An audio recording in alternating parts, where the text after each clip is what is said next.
We want to know, as well as our audience, what do you do to look luxurious for less?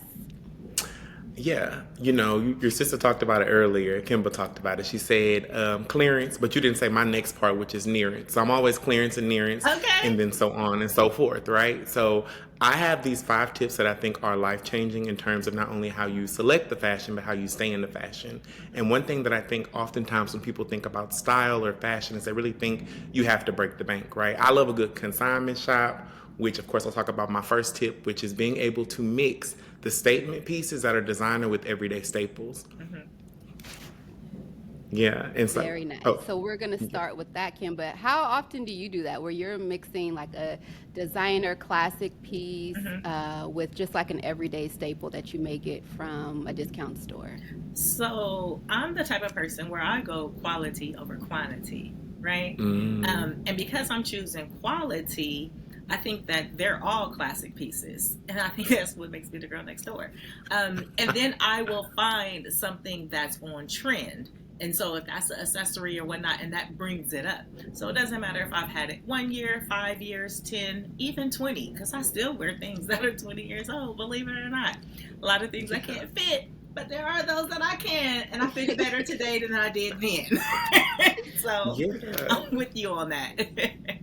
There yeah. we go. Yeah. And, I'm kind of the same way where I have, my things that I'll splurge on and that I'll have as usually they're accessories, like they're, nice heel or sneaker, like a designer bag, Hmm. even earrings. But then I'll likely do like a low budget or discounted version of the top.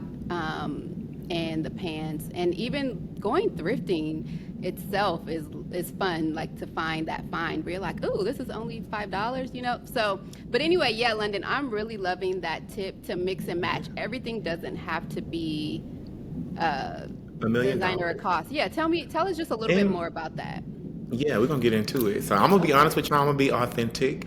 This is one of my favorite spaces in my house, which is my room, and it is designed after a designer consignment shop. So let me tell you the trick that saves the day, right? So when you think of investing in pieces, like if you get like a luxury bag, there are some things that are designer that I absolutely will buy, and there are some things designer that I absolutely will not buy. My thought is always if it's a rainy day and London loses everything the day of tomorrow, I can pawn that bag, I can pawn that ring, I can get that rent money and bring it on back. So that's what I Okay. always think We're about. talking And let's be values. real, right? Let's be real.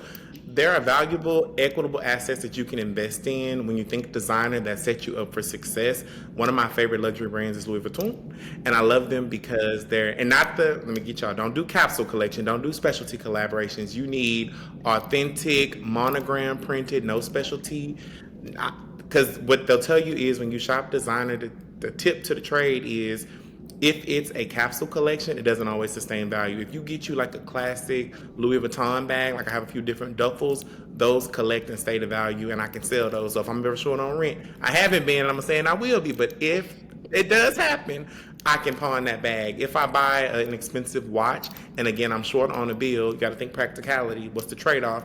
I can sell that watch. You know what I'm saying? So I always like to think of my designer pieces as investments for me, but Hmm. then also like I said, there are things I will not buy. I'm not buying a Louis Vuitton belt. I'm not buying a Louis Vuitton loafer. These are things that I can collect and preserve so that they hold value. And the same thing with my jewelry.